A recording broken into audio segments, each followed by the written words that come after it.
Lent just started yesterday for us in the Orthodox Church, and today I get to speak to an Orthodox brother of mine, an unsung hero of the world of professional wrestling, and currently working with Virginia Championship Wrestling. George Pantas, how are you today? I am blessed, my brother in Christ, my Orthodox brother, and really looking forward to us getting to know each other this way and honestly to the audience afterwards. I'm super excited that we're getting to do this. Very blessed. How about you? I am excited. We're going to have a good time. Lent just started, so the perfect way to start Lent off is to talk about professional wrestling and simulated violence. Hey, even in the Bible they talk about wrestling and the angel, and so yes. Yeah. Take us through your backstory. You have such a prolific history in the industry of professional wrestling before we get to the show on March 15th with Virginia Championship and Nikita Koloff showing up and everybody else, that you're one of those guys that's behind the scenes and everybody in the industry knows you, but to the general audience, they're like, who is this guy that knows everybody? So, George, fill us in how you got started with all of this. It's the old joke of two buddies going to see the going over to the Vatican, and let's just call them George and John. And At one point, John loses George and can't find him anywhere. And he looks up on the balcony, and somebody goes, "Hey, I don't know who that guy in the white robe is, but there's George right there." My little Lent religious joke there. I love it. Uh, yes, I've been very blessed with that. And at the end of the day, I am a fan that has been very blessed and continues to be blessed with opportunities when it comes to wrestling that I wake up and I literally pinch myself. It's like, did this just happen? So my story is that was born in Greece.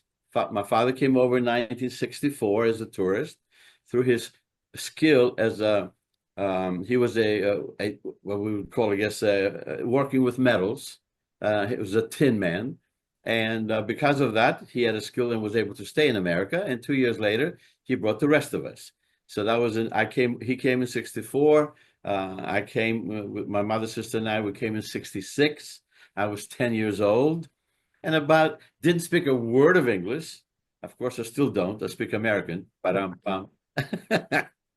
and uh, and so one day, changing channels there on TV, I discovered professional wrestling. Didn't understand anything. So I would say this was probably when I was 11, 12 years old. Barely understanding anything that they were saying, but I knew that I enjoyed it. And then I realized that they would come to our area and put on matches. Back in those days, so we're talking for the audience listening. I'm located at that point. I was located in Hampton, Virginia, and that was the territory for Jim Crockett Promotions Mid-Atlantic. We're talking about the young Ric Flairs and Steamboats and Blackjack Mulligans and Wahoo McDaniel and Roddy Piper. The list goes on and on and on. The So Briscoes, the Road Warriors, yeah. oh my God, how can I forget the Road Warriors? And I have a great story, by the way, depending on the time we have, We got plenty of that, time for you, George. that I'd love to share about the Road Warriors. You'll get a nice kick out of it. And so they would come every second Thursday. They would come to the Norfolk Scope, and then once a month they would come to the Hampton Coliseum. And my father was very direct. George, if you keep up your grades, you can go. So of course, struggled because I was learning the language, but I loved my wrestling. And once I would watch it on TV. And once I was old enough to drive, I was the only. No one else drove in the family. My father used a bicycle, old school, to go to his work. He worked at a factory, working with metals. And so once I was old enough to drive, I bought a car and started going to the matches. It was there. Now, at the same time, I have in my, I'm to the audience listening, just real quick, eventually my career that paid the bills was that I became an educator, a history teacher. and eventually up the rank with fancy titles and administration and all that. But keyword here, history teacher. I love documenting things. So from a little boy, I bought my then silent, sorry about that, then silent regular 8mm camera. They were very expensive, and to develop them was even more expensive, very poor. As a matter of fact, when I left Greece to come to America, I was from a little village where we had no electricity, no running water. We were poor. I just didn't know we were poor because that's how everybody lived. When I came here and I saw America, it was like, oh my God, we weren't poor. We were po. We couldn't even afford the letter R. That's how bad it was. Oh, you're an easy audience. You're laughing at all my jokes. Thank you. Well, I used to be a history teacher too, so I know how bad the jokes can be sometimes. And so I eventually graduated to getting a Super 8 camera, silent, and then eventually sound. And I would film the matches whenever I could. I would film them from a distance. I would sneak down on the floor and sneak down there. As a matter of fact, I have a great story that I haven't really told a lot. If you want to hear it, Please. How I would buy the cheapest seats, but I would wind up right on the floor. You want to hear it? Please. Awesome. Okay, so I would write my license plate on a piece of paper. So again, we were very poor, so I would buy the cheapest tickets way up on top, which when I say prices, they were like $4, $5, $6 back then. I turned 60 to the listening audience. I turned 69 Valentine's Day. Happy birthday. Thank you. So we're talking the early 70s here. And so I would go up to a young lady, I would show the piece of paper, and I would say, well, first before that, I would scope the area to see where I could see an empty seat, because once the show started, they turned the lights off. So I would say, look, somebody left their lights on. And I knew she wasn't going to leave her spot up there. They didn't have walkie-talkies and stuff like that back then. So you could see the dilemma in her face. And then as the pro save the day, if you like, I can go down there and tell the ring announcer to make an announcement. Well, she was very relieved. I made sure to get her name. So that way, as I was stopped going down, I would say, well, Mary said I could go talk to the announcer, blah, blah, blah. Sometimes they would take the paper and give it to the announcer. And if you read it, it didn't matter because it was my car. The last thing I wanted to do is make up a license plate and God forbid somebody. But that's how I wound up on the floor. Okay. And then I would find an empty seat and sit down. Well, at one point I ran into I just think this is so appropriate that we started talking about Lent and religion and all that, because I ran into a friend. He was an adult. I was a teenager from our church, who also happened. His name is Tony Anthony, and he really is the one that made everything happen for me. So Tony was the sports editor for the paper, and by chance, one of those times that I saw him there, well, the first time I saw him there, the promoter, Joe Murnick. So Jim Crockett had various promoters throughout the area, and Joe Murnick handled in our area Norfolk Scope, Richmond Coliseum, Hampton Coliseum, and various parts of Virginia and North Carolina. And there's a term called bicycling a tape. What they would do back then is they would film the show at the Raleigh studio in North Carolina and make several copies, and then they would physically take it, hence bicycle, not that they use the bicycle to travel, but they would take it to the different stations, and then it would air, and based on what aired is the shows that they would put on to continue the story. And so Mr. Murnick would come up, give the tape over to our local NBC affiliate, and then go over to the newspaper to pay for advertising in the paper, and they became close friends. So when Tony saw me there, and he was like, George, what are you doing? Oh, I'm a big fan. Mr. Murnick happened to walk up at that moment to say hello, and Tony says, this is my friend George. He doesn't speak much English. He loves wrestling. Please take good care of him. And Norcy, I can tell you, that was the best thing that could have happened, because Mr. Murnick and his wife, Shirley, were great people, and they took excellent care of me. If they saw me down there, they would invite me to sit next to them and I was, and this is what we're talking 70s. So kayfabe, it was kayfabe. No one was allowed in the inner circle. And not that I was allowed in the inner circle, but I was allowed to sit next to him and ask him questions. And then, because I'm a firm believer that, you do stuff until somebody tells you you can, I would take my camera and go as close as I could and film the matches. Eventually, what happened was, and I want to be clear, when I say film matches, my footage has been what in the industry would be called B-roll, okay? Highlights of the matches. Basically, you could buy them in 3.5 minutes increments. And I became astute enough. In those days, when they put you in a headlock, they kept you in a headlock for 5 minutes. So I could get a quick shot by the ring, run up the stairs, get a different angle, come back, and it looked like I had 3 cameras. In reality, it was the same because they weren't that moved for 5 minutes. So eventually, I wound up becoming friends with the ring announcer. He saw me so many times coming over, and sometimes I would give him a piece of paper to make an announcement. Sometimes I would just say, "Oh, I just came over to say hello." But I realized the ring announcer, this was the second break that I got in getting to know the wrestlers. The ring announcer had no clue about the wrestlers. He was a local DJ. It was a job for him, but he was willing to learn. And he asked me, "George, would you mind sitting over here and tell me a little bit about the wrestlers?" Now I went from being way on top by the ring apron, and I have a camera that I can film.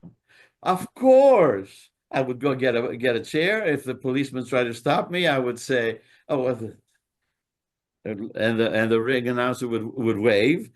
He told me to bring the chair over. So that's how I wound up by the ring apron, okay, and filming and having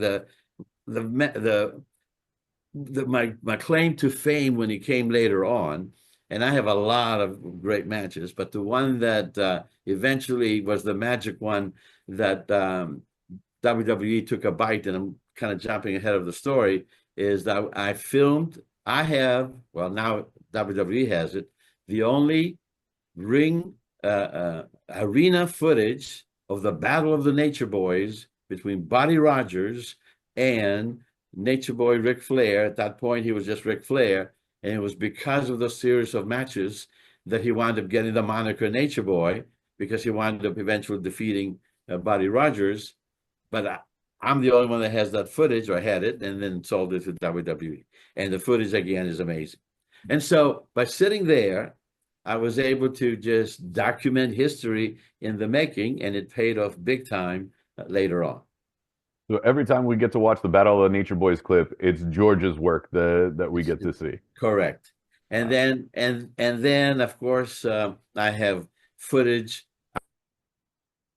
I filmed footage, I guess phrasing it, of Ricky Steamboat versus Ric Flair. So when they did the rivalries special on A&E of Flair versus Steamboat, there's my footage. When they did Roddy Piper versus the documentary on Roddy Piper on A&E Biography, there's my footage. Anything from that area, my footage is there. And and I have to say this part, that for many years I didn't want to share them, I guess would be the right way. And then I had put them in a closet and I left them there. And then I decided to just kind of look at it, and I was amazed. Honestly, I thought they had pretty much wasted away, or whatever happens to film. And it was perfect. And that's when I said, "Well, George, this is silly. You need to share this somehow. Find a way to share this with the public, and that way people can see it as well." And then God took over from there, and it started with the Jim Crockett. And I'm sorry, I'm getting emotional, because yesterday it was 4 years that Jim Crockett Jr. passed away. And if he hadn't done the wrestling that he had done, I would not you and I would not be here today having this conversation. No. So I'm sorry, I choked up a little bit there. No, it's okay. I wish Crockett Promotions had lasted longer than they did. I mean, the 80s came and Vince McMahon had the foresight to see that cable was the future at the time and eventually satellite, and now their deal with Netflix and going into streaming. WWE has been the visionary of pushing professional wrestling into the world audience, and Jim Crockett Promotions was incredible. I mean, I remember as a kid, like WWE was the Disneyland of professional wrestling, and then Crockett was still the more gritty, the more realistic. Like, yes, kayfabe was there, and we had that inclination of, is it real, is it not? But it was more fun in the, okay, that one looked stiff, that one looked real, that one kind of looks like a work, we're not sure if that happened. Okay, this angle could have been real. Like, the lines were still blurred of, you kind of knew what was going on, but you were trying to figure out which was real and which wasn't. Very much so. And yes, and even though I did watch WWF at the time, it wasn't really my cup of tea, because it was, and I was in my 20s and moving on, and it was a little bit too cartoonish for me, but wrestling was wrestling, so I still enjoyed it. And then Greg Valentine and Roddy Piper went up there, and I was such huge fans of theirs that I gravitated to watching them as well. But yes, Ric Flair, Harley Race, when they chopped you. Well, I used to say, when Wahoo McDaniel would chop you, you could hear out in the parking lot that chop. They didn't hold back. Yeah. And then at one point you meet Jim Crockett, and how was that first interaction like? So, full disclosure, Jim Crockett, I did not meet. I met David. Okay. Thank you. David, the brother. David would come to the different arenas. Jim would not. Or if he did, he probably stayed in the back.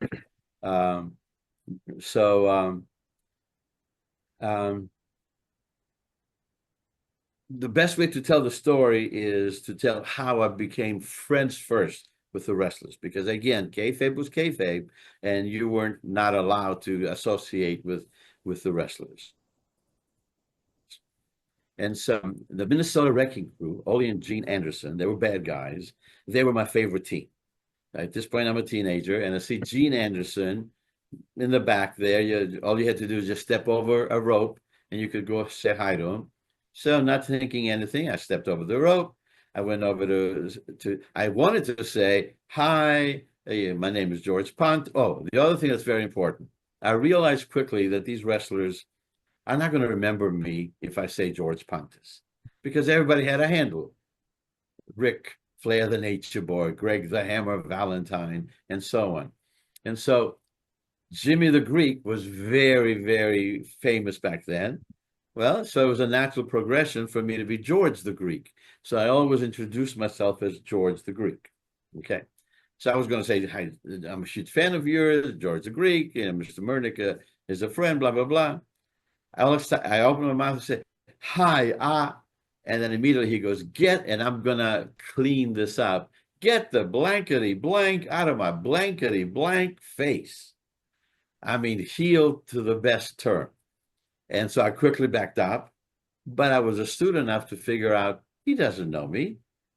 No wonder he reacted the way that he reacted. So that was an aha moment for me, because I made sure from then on, if I wanted to meet Greg Valentine, I would make sure that Greg saw me talking with Ric Flair first, because then he would, in his head, hopefully would say, oh, well, if Rick is talking to him, then he's okay. Okay, I see him coming this way. I'll talk to him as well. So it was that process.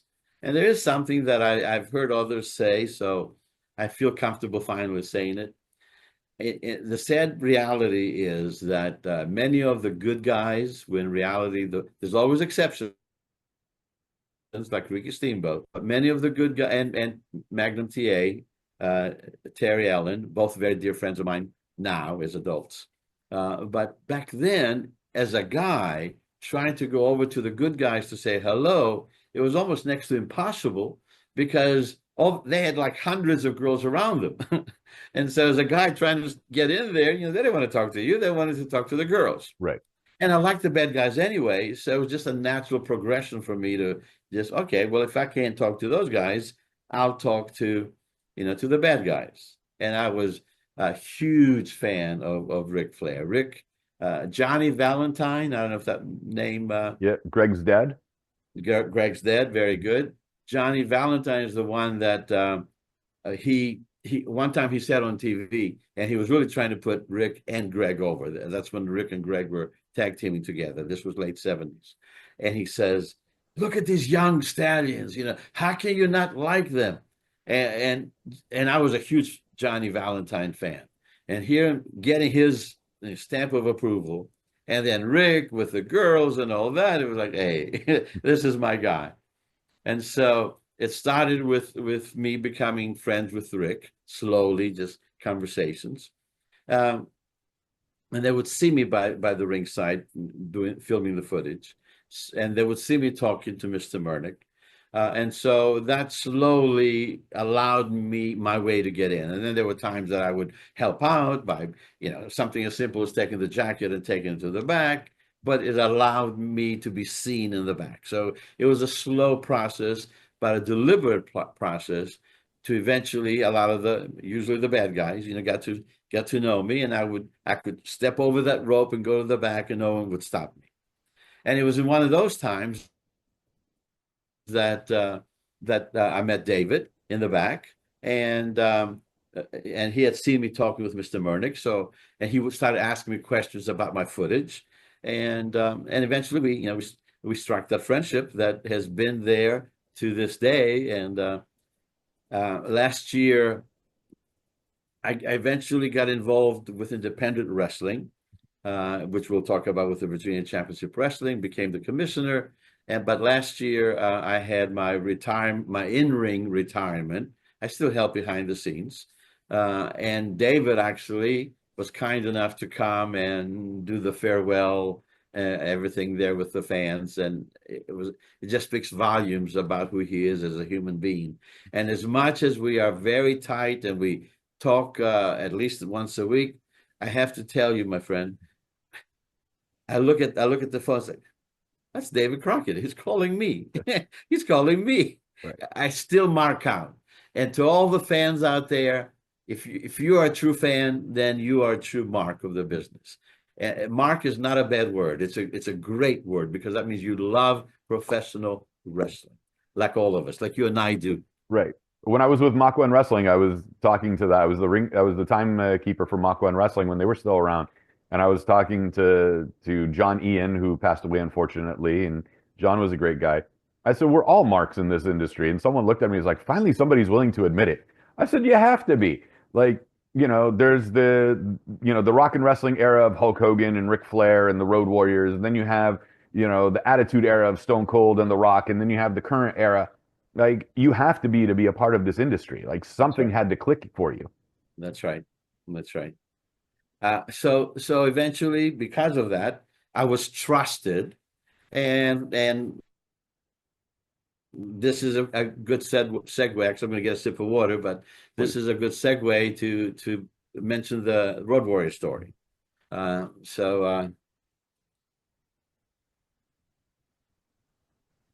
Excuse me, fans.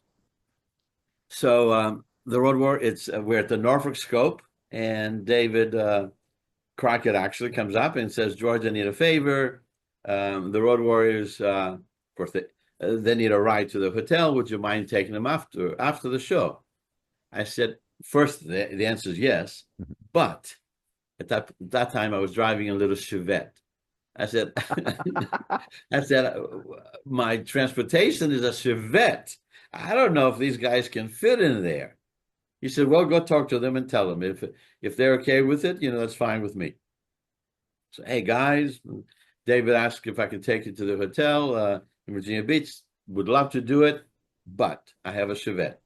And Paul actually Ellering, and said, oh, yeah, no worries. We'll fit in there. All right. So this is the best part of the story. So now when I said all that, there were heels, there were bad guys. And after I committed, I wasn't going to back out. I was like, oh, and I was parked outside. I was not under the arena where we could just go in there and then speed out. Like, oh my God, fans are going to see them. They're gonna do stuff to my car. Oh no! And so we get to my car, and we eventually get in. The fans realize who they are. They're hesitant. At one point, they kind of start to come over, but I start the car and we leave. So as we're driving, this was summertime, so July. So as we're driving, uh, Animal is sitting in the front. Paul and Hawk are sitting in the back.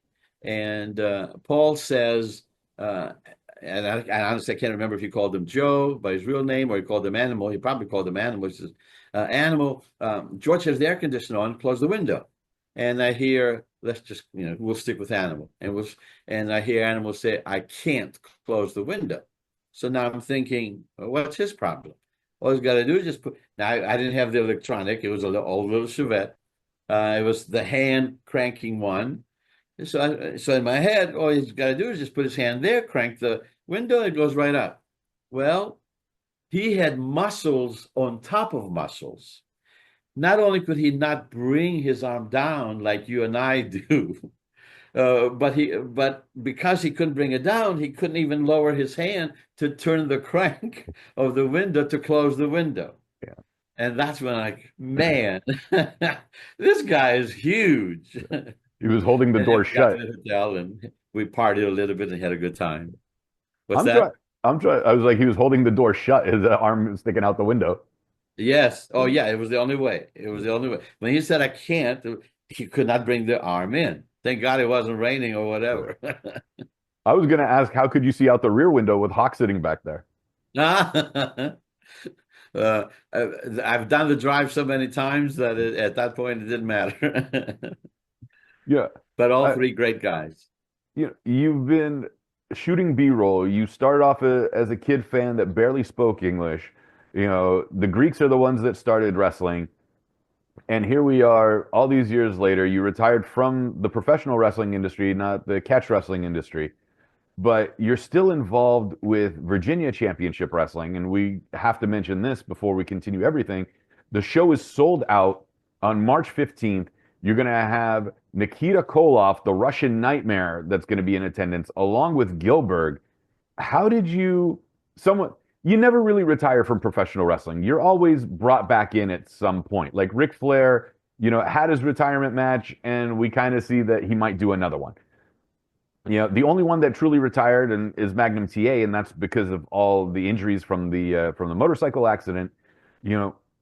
What's it like being pulled back in this regard, and then still working with Nikita Koloff? Like, stories I hear about Nikita is that the guy went out of his way to keep kayfabe so alive that he learned Russian.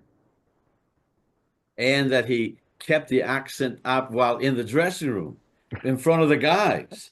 They would give him a hard time. Mm-hmm. And Nikita's explanation was, well, sometimes they would bring fans in, whether they were trying to hook up with a girl or a family member wanted to say hello. He says, I was committed. He says, he was committed so much, he changed his legal name was Scott Thompson. I can't remember now his last name. But Scott is his real first name. And he legally changed it to Nikita Koloff. And a very, very religious man. He's an evangelist and loves to spread the word of God. And so blessed that he and I are very dear friends. But yes, you can't ever. When I did retire, several of my wrestling friends, Tommy Dreamer, Nikita, and others. Why am I drawing a blank right now? Jeff Jarrett. There's several sent videos congratulating me on my over 50 years involvement with professional wrestling and my retirement. And Tommy's was probably the funniest. Bill Apter, I can leave Bill out. Bill is such a nice guy. And Tommy's was the funniest. Tommy Dreamer, who, by the way, I don't know if you know this, but Tommy Dreamer is Greek. Oh, I didn't know Tommy was Greek. Yes, on his mother's side. Okay. And so it's awesome. It's awesome. So I've been trying to teach him Greek because he didn't really learn it growing up. And so anyway, so his video is probably the funniest because he says, George, come on now. You know, wrestling is like the mafia business. You never get out. You know you're going to come back in. And sure enough, I have yet to come back as an on air, person. I was for Virginia Championship Wrestling, and next year actually we will be celebrating our 30th anniversary. I was the commissioner for Virginia Championship Wrestling, and we had some amazing storylines. Started with and eventually part owner of the business, and started with as the commissioner, and then I lost my job, and the only way to get the job back was I had to get in the ring and wrestle, and in the course of that happening, all the many things happened, and one of the coolest things that happened was that we were able to get Roddy Piper to come in, and who was amazing with the fans and the wrestlers, and we had a Piper's Pit, and during that portion of me losing my job, I eventually had agreed to come back, but I was tricked into signing a contract, and the contract was that I had to wrestle and I'm not a wrestler, I had to wrestle the then tag team champions, the Whole Stars. Well, Roddy Piper found out about it, called me into his Piper's Pit, tore up the contract, and made a new match with them having to fight the contenders. And phew, he saved the day for me. So not only did he save me, but I got to be in a Roddy Piper's Pit. These are the pinch me moments, fans, that why it's so important to, when you have a dream, to go after it, because you just never know. Just never give up, never surrender. Famous line from a famous movie. Yep. And Jean-Claude Van Damme movie. So yeah. Yes, sir. And dreams will come true. And then what I want to say real quick about Roddy is that on his own, we did not ask him. He watched every match. And then as the guys would go to the back, he would pull them aside and say, okay, I saw you do this. That was good, but you need to work on such and such. To me, that speaks volumes. And fans to this day that I run into will talk about their experience with Roddy, that when they went to get the picture, it wasn't, okay, thanks, next. It was, they would tell him a story and he would actively listen to their memories and so on. So I want fans to know that that's the kind of man Roddy Piper was, and we sadly lost so soon. Yeah, it's unfortunate. I never got to meet Roddy. I got to interview Ric Flair a couple of times. Whoa. Rick is amazing. He's a character. Ric Flair is Ric Flair. I don't think he's the same guy. I think he's the same guy in the ring that he is out of the ring that he is doing a promo. Pretty much. Which is exciting. Never got to meet the Road Warriors, unfortunately. Was a huge fan of theirs. It's interesting to see how all this goes about, because the industry has changed so much. And one thing I'm not a fan of in the industry is death matches. They start, when Cactus Jack and and Terry Funk were doing them, they were still too gruesome for me then. And especially when they were doing them over in Japan. I was just like, I can't even handle this. And now they've gotten to the point, where, XPW was around, they were still doing their thing. I could still, handle what Rob Black was doing. But when it comes to fluorescent lights and beating each other with that, and I remember when the documentary came out about David Arquette, and it was, you can't kill or you cannot kill David Arquette. And I said, the only person trying to kill David Arquette is David Arquette, because he ends up getting stabbed in the throat with a fluorescent tube. And I said, this is just too much. How do we find the balance between, because wrestling has always had its extreme matches, and, Bulkhuri and everything else that he went through, and his matches were bloody, and the Sheik and Abdullah the Butcher and everybody else, that yes, we've always had the extreme violence, but it's gotten to the point where it's almost masochistic. I have to tell you that I agree 1,000% with what you said. I do want to just real quick go back and finish what we were saying about what we were saying about Nikita, Mhm. and do a little clarification because I don't want those who are going to listen to this the next couple of days get the wrong impression. So so the show is March the 15th. It's at Hampton High School, my alma mater. I actually went there as a student, and then what's really cool, as I was winding down my education career, I had done all the, like I said, the fancy titles of principal and assistant principal and executive director and all those things. But my father passed away many years ago of cancer, and and we took him back to Greece and buried him. My mother and sister decided to go back. And my mother was getting older and she didn't want to go back in a box like my father. And so we took her back. We had a beautiful house there that we built, and she had a place to stay. And my sister took early retirement to stay there with her. And so it was killing me. Yeah, Greeks are mama's boys, as you know very well. And so, and I was a 12-month employee at that point, I was assistant principal at a middle school. And I couldn't get away. If I did, it would be like a week and a half. You know, you lose 2 days traveling. By the time you go there, it's time to come back. It just wasn't worth it. So I've been very blessed again with what I've accomplished in education. So I made the decision to go back in the classroom as a teacher. That guaranteed me a job. I had my summers off, and I could go and visit. And my mother was getting older. Eventually, she passed away in 2012 at the young age of 92. And I was very blessed to be able to spend that time with her. So when I left administration, I went back in the classroom, and it was Hampton High School, my alma mater, which was just an incredible feeling to be able to tell the students, I was you, and here's my story. And if I can do it, this little kid that didn't speak English, and then of course, once I talked about wrestling, I had him hooked right over here. I was the fun teacher. We talked wrestling. I did magic tricks, told bed jokes, and so once I was back there, we decided to do fun. Well, let me say it this way. When I was an administrator, I pulled myself away from wrestling on purpose. Okay. You can only imagine. I love telling the story this way. So your son got into a fight. I call you to, this is when I'm an administrator. I called you to, I'm sorry, he got in a fight. I got to suspend him. Come pick him up. Oh, by the way, we got a wrestling show where there's fighting going on next week. Gonna buy some tickets. The two just didn't gel. Right. So, and I was up in the hierarchy. So I purposely took myself away from the wrestling. But once I went back in the classroom, I was a little cog in the wheel in the bigger scheme of things.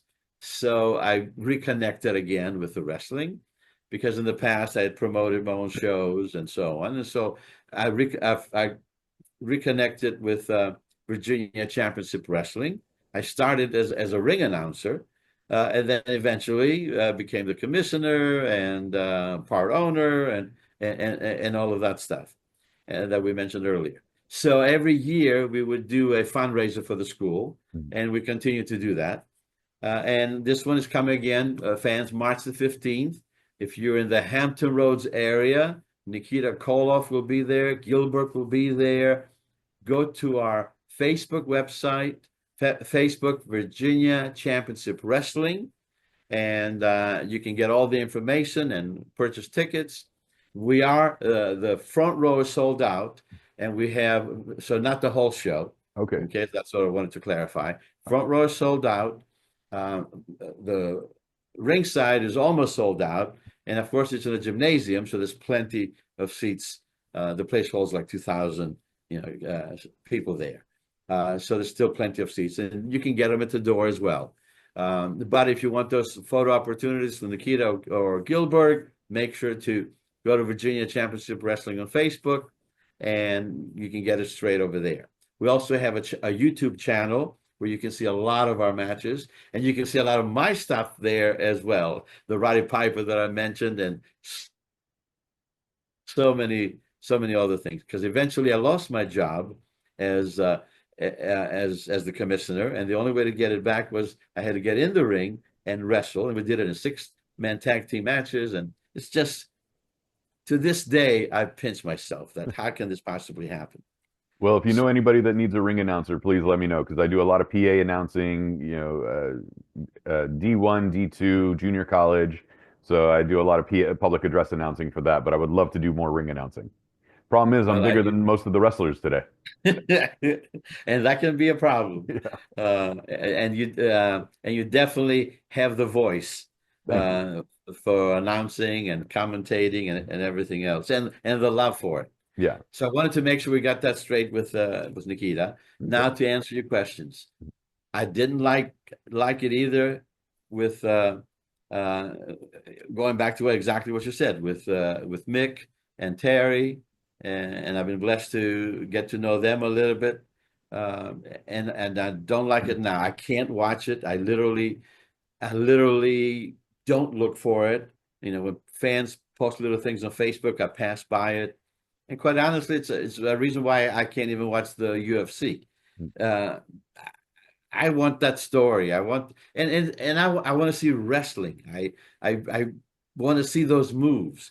And I could never understand the fluorescent lights, like you said. Uh, I don't even now when they do the tables I enjoyed ECW. I can't deny that. When it came on, I couldn't believe what I was watching. But when it got too bloody, I had to look away. When it got too crazy, I had to look away. It's not wrestling.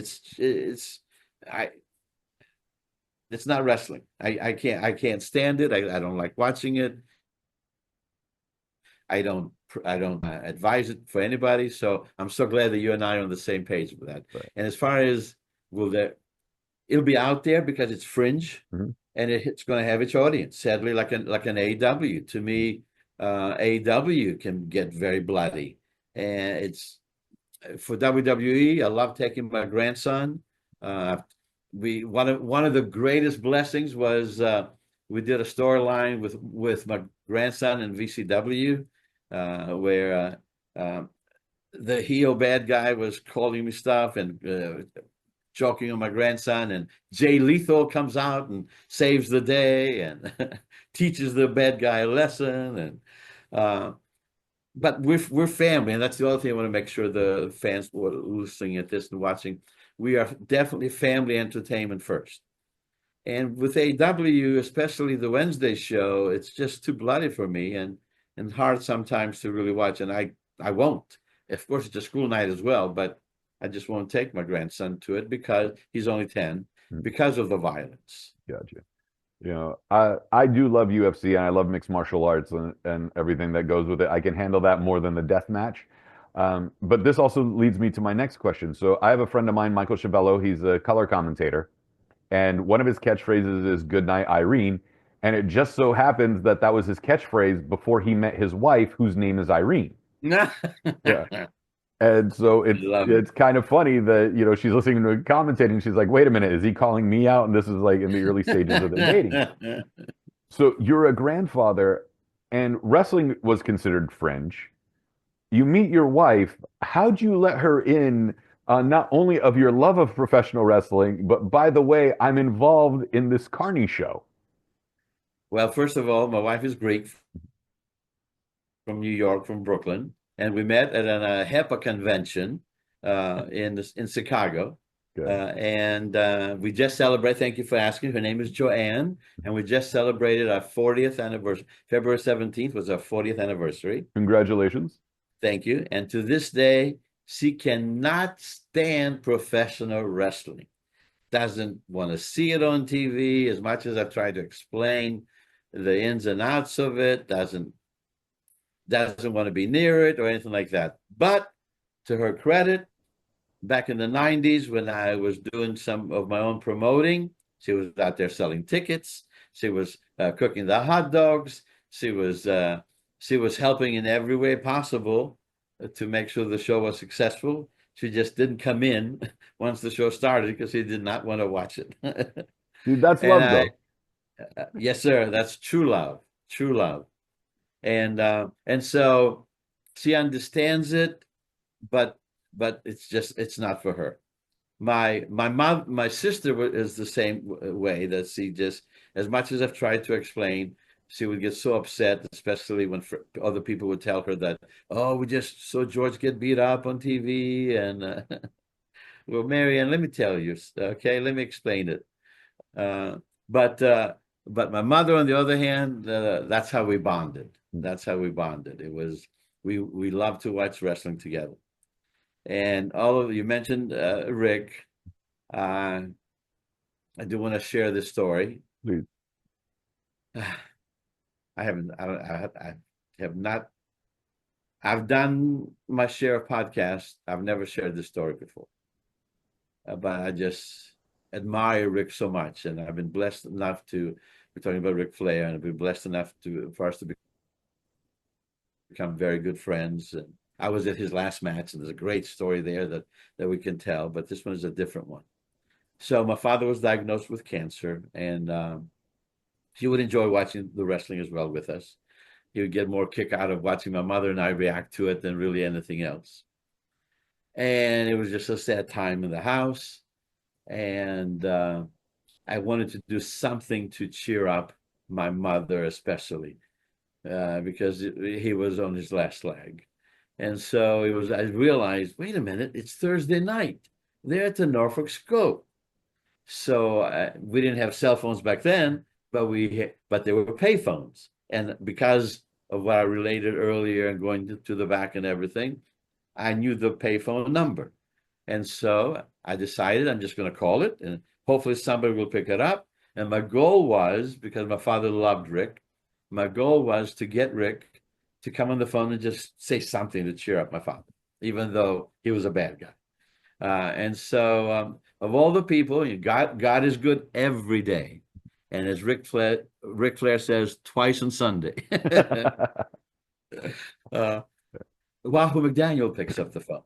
Now, unbeknownst to me, I found this out later, Wahoo's father was ill and not doing well at all. So when hey, Wahoo, it's George the Greek. Thanks for picking up. And at that point, Wahoo was more like one of the agents. They didn't call them agents then, but for the audience to understand. Hey, my father's not doing good at all. Can you get Rick on the phone to talk to him for a minute? This was George, hold right there. And he went and got Rick. Okay. And I'm tearing up. So then Rick gets on the phone.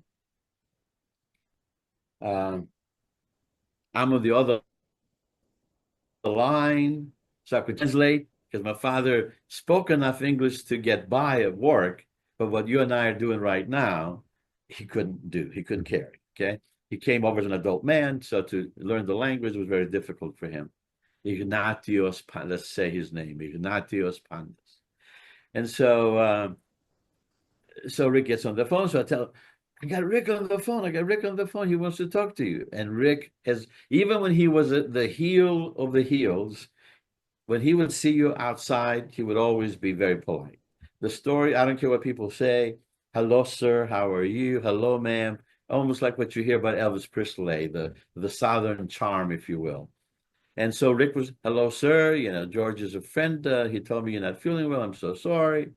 And my father's like, yes, I got to watch you on TV. And at that point, he couldn't even move out of the bed. But it put the smile on my father's face and my mother's face. And for those, few moments, it brought happiness in the house. And it was all because of Rick. And I don't care. I know he's done stupid stuff and everything else. Who hasn't? But that's the real Ric Flair. That's the man that I love and been able to, call friend all these years later.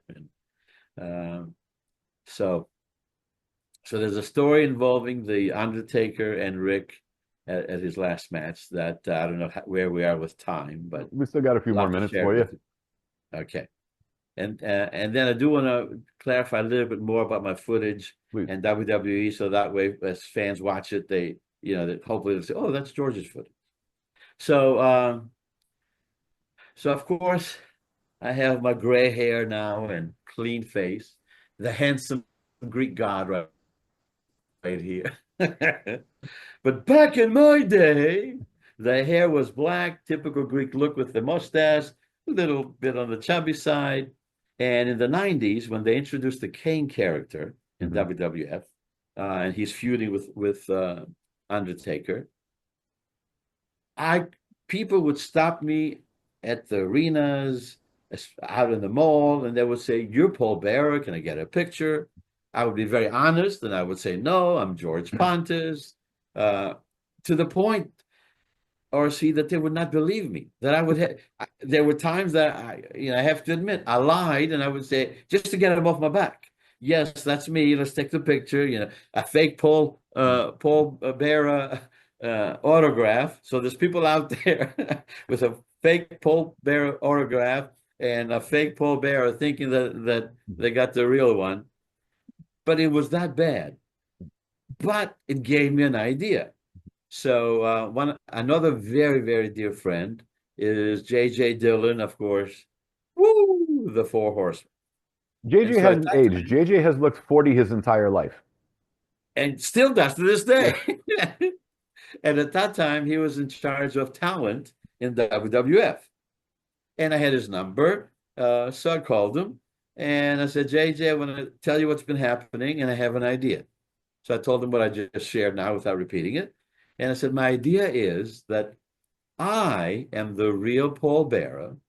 The other guy is my evil brother who locked me in an insane asylum." And if you remember the storyline, right, Kane was found in the insane asylum. Right. So Kane found me in that same insane asylum down in the basement or wherever, gets me out. I manage Kane, I guess the other Paul Bearer and Undertaker would take it around the loop, and then come next WrestleMania, I turn on Kane. He loved it. He thought that was amazing. He took it to Vince. Vince thought it had potential, so I'm not going to lie here and exaggerate. Vince liked it, not necessarily loved it. He thought there were things that he could do with it. But as they say in life, timing is everything. And that was the time when Vince was right smack in the middle of his steroid trial. And as I know you know, as a historian yourself, what had happened to the fans. The government was accusing him of supplying steroids to the wrestlers, and they wanted to shut him down, destroy his business and everything else. Millions of dollars were being spent to make sure that doesn't happen, and certain things were put in place. There would be no hiring. So I'm looking for a job, and there was no job to be hired. If you stayed, you had to agree to a cut in your salary, and they let people go. So as a matter of fact, what I'm going to say next, JJ wrote about it in his book, so I'm not revealing a secret. And when I shared it with Gerald Briscoe, who's another very dear friend, Gerald did a video for me as well. Gerald verified the story, that those working in the office had to agree to a 60% cut in their salary, to the point where JJ lost his home, had to declare bankruptcy, and that's why he left WWF and went back to WCW. So once JJ left, again, they were not going to hire anybody. But once JJ left, at that time, now, thank God I have many connections. I didn't have a connection anymore. So I just, and I had two little girls at home. And honestly, I just took it as a sign from God that, "George, this is not the path I have for you. I'll get you back in wrestling, but this isn't it." Mm-hmm. So as they say, I was this close to being the real Paul Bearer. Now, and I did start telling that story until about 3 years ago, because who's going to believe something like that? But here's the icing on the cake. So now I'm at Ric Flair's last match. Conrad Thompson and I are very dear friends, and I helped with getting some wrestlers there to show up because of who I know in the business, from Jimmy Valiant to some others. Rick wanted George Napolitano to be there to shoot his last match. George Napolitano and I are very dear friends. We're talking about the wedding. George Napolitano videotaped my wedding. Wow, okay. And he and I are very, very tight to this day. And all the things that I helped. So it's Sunday night. I needed to go to the gorilla position and take care of something real quick. And to those in the fans, in case you're not familiar with the gorilla position, is named after Gorilla Monsoon, and it's the curtain where the wrestlers wait before they go out. So I took care of what I needed to take care of. I go to turn, and I bump into the Undertaker. There he is, all 7 foot of him, or however tall he is. Now, I don't curse, but inside of me, I was cursed. Holy shit! Oh my God, I can't believe this. I am marking out. Get it? Mark Alloway, marking out. That's how bad the jokes are. It's okay. Sorry, I get fan. them. That's the fun You part. explained it. You got, you know, the joke is bad. I'm like, okay, George, calm down. This is your one and only chance to tell Mark the story. Because if I were to run into him at the mall in a t-shirt and jeans, you know, who are you? But I'm in gorilla position in a suit and tie, proper credentials around my neck. This was it. So I said, Mark, can I have 30 seconds of your time? I just want to tell you a quick story. And first, and again, how powerful God is, and I'm sure you know this by now, that about, I think like 4 or 5 years ago, his wife, Michelle, is a devout Christian, and she brought Mark back to Jesus. So Mark is a Christian as well. I said, Mark, first of all, God bless your wife for bringing you to our Lord and Savior, Jesus Christ. I'm a Christian as well. God bless you. And he was like, okay, you know, he didn't know where I was going with this. And I said, and I mentioned that because if there was a Bible here, I would put my hand on, as a Christian, I'm telling you, I would put my hand on it, because the story I'm gonna tell you, you're not gonna believe, and I just need you to believe that it's real. That grabbed him. So, okay. And then I told him everything that I just said. And he's like, oh, wow, oh, wow, wow. And then I showed him a picture, and it was actually a great picture of me with the original Iron Sheik, black hair, the mustache, and the picture was in the back of the TBS studio back in 1982.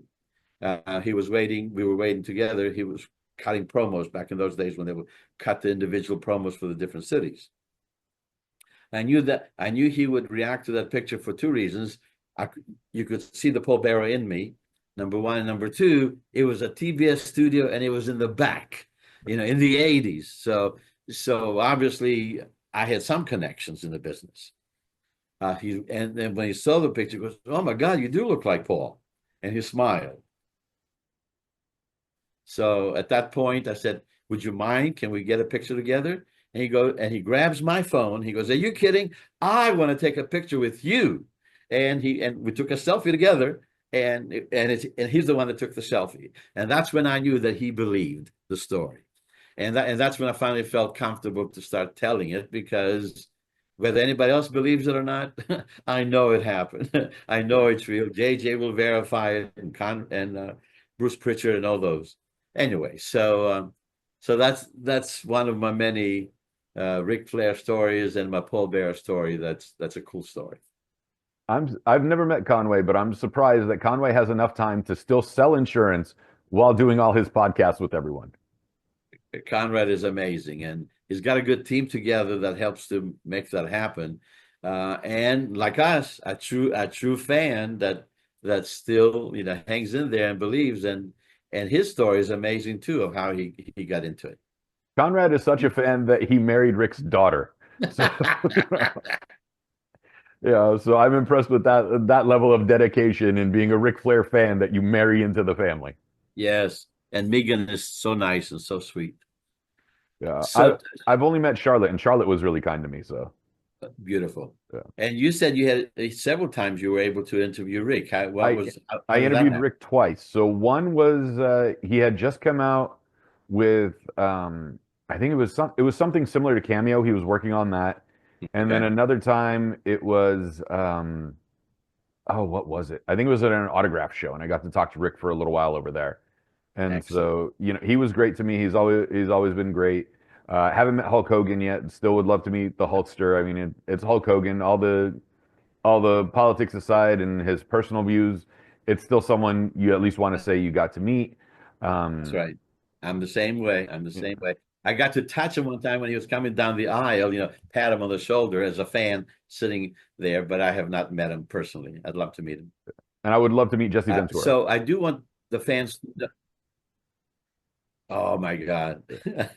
Yes, yes, yes, yes. Yeah. Such a character and yes, I'm a huge fan, given what he as the history teacher and what he did as governor and a wrestling fan. Yes. Who else would you like to meet? Oh man. Yeah, I mean the Road Warriors are gone, so that's unfortunate. So probably the Powers of Pain and Demolition.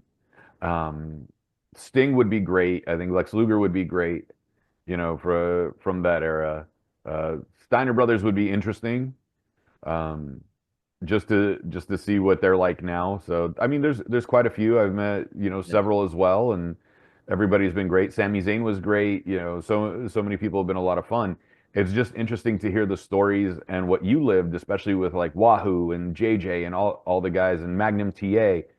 And Magnum, as we all know, Magnum's career was cut short because of the accident, but he was on a trajectory to be world champion at some point. He was. Rick was literally saving the belt for him when it happened. And actually, at last year's show, this time last year, we had Magnum TA at Hampton High School. So that's why we said, well, maybe we can do Nikita, since they had that whole rivalry going on between the two of them.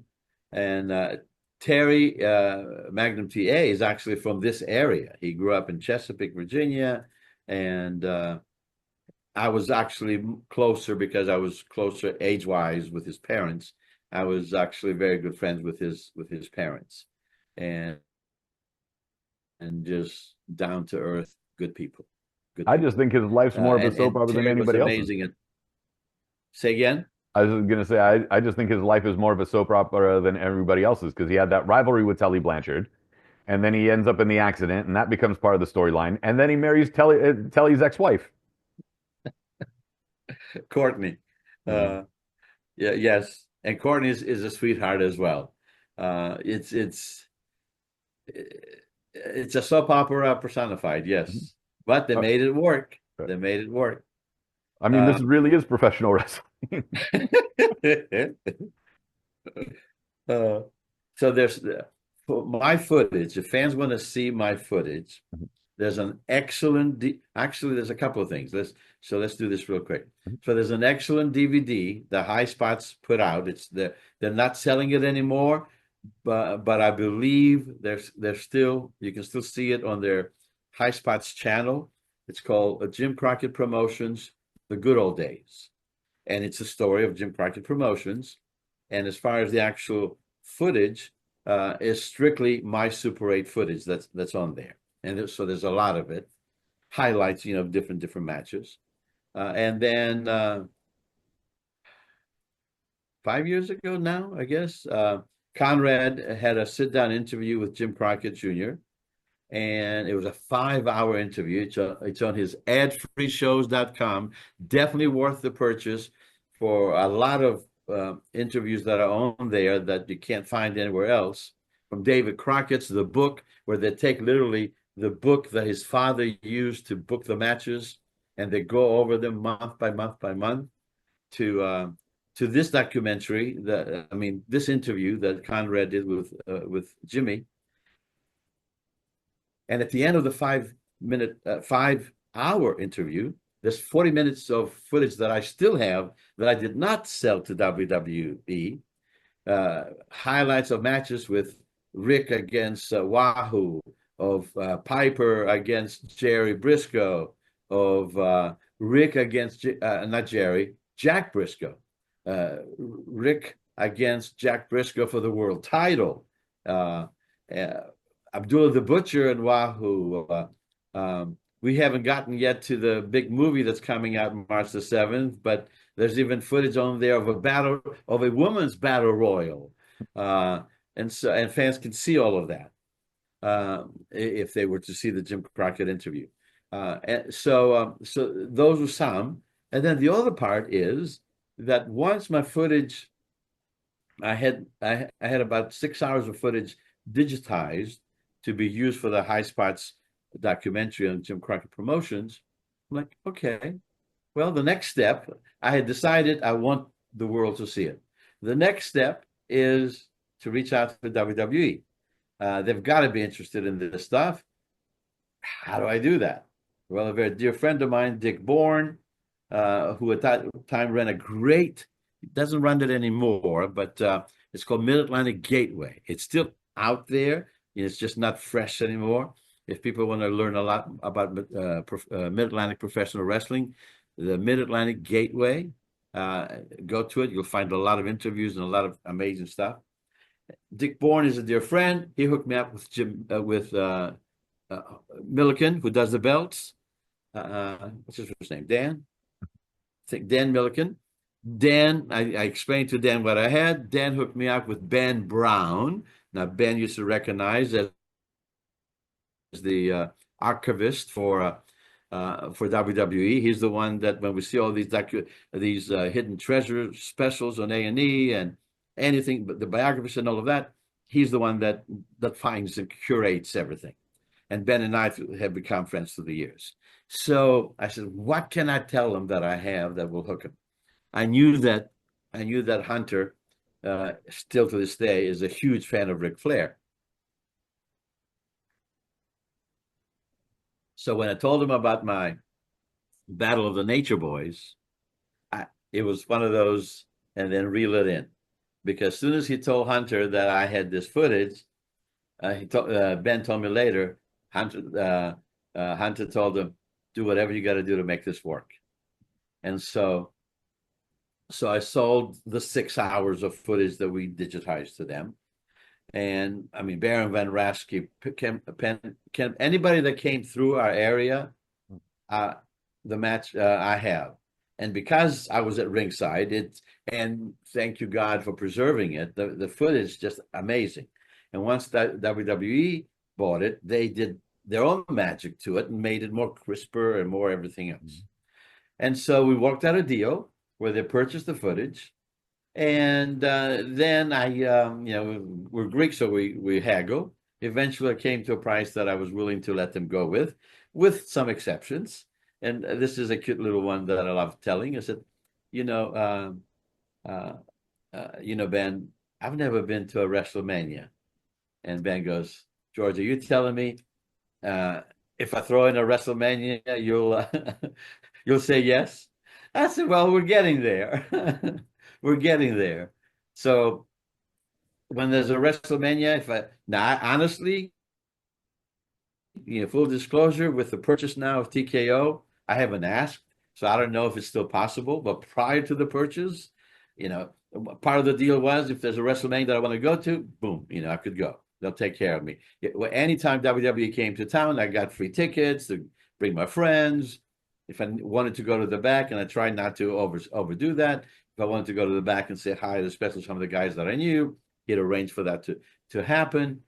So it was like a deal that I couldn't refuse. The only catch to everything was, I said, there's no way I'm putting this footage in the mail and it gets lost. I said, if you want this footage, you're going to have to fly me up there and I'll deliver it to you. And while we're up there, I would love to meet anyone, I'm not picky, someone from the McMahon family. I'd love to meet Hunter, to thank him personally for telling you to make this happen. But, if any of the McMahons are around, I'd love to meet them. Okay, George. They had a limo pick me up from my house to take me to the air. I mean, I was treated first class all the way to take me to the airport. A limo that waited to pick me up at LaGuardia. And in talking with the driver, he was telling me like the week before, John Cena was sitting there, Hulk Hogan was sitting there, Vince McMahon. So he was one of the important ones. Put me up in a fancy hotel. And then the next day, when Ben takes me to the headquarters that they just sold, recently. And so I got to tour that. And he did inform me that sadly, they're out of town, so I'm not going to be able to. We did the paperwork and signed. I gave them the footage, but sadly, I won't be able to meet any of the McMahons. But he had a little surprise for me. of course, disappointed. What surprise could be better than meeting Paul or Vince or any of them? He says, "Come on, George, we're going for a ride." He took me to the WWE warehouse. This is before the A&E specials that now are popular, and there's footage of the stuff that's there. I had a personal one-on-one tour of the warehouse. This is 2014. There was a WWE wrestling ring there. I got in the ring and ran the ropes. You name it, because of my Paul Bearer thing that I shared with you, there were all the caskets for Undertaker. I went there and touched them and felt it was like I was Charlie Bucket and I was in Willy Wonka's chocolate factory. Right. It was amazing. It was incredible. God is always good. And that was something that you couldn't purchase now if you tried. And so that was the thank you for not being able to meet any of the McMahons. And it established, because we spent that time together, it established that friendship between Ben and I. I've helped on some of those specials. Just a quick little story. Let's see which one's a good one to tell. They did in the WWE Hidden Treasures. They did a story where they were looking for Andre the Giant's, one of his super machine masks. Well, I knew who had one, and that one was Sonny Ono.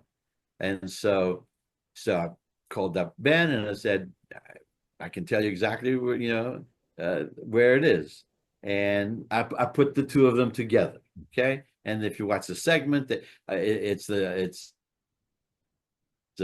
Big Show and Mark Henry that go to Sonny's house to work out a deal.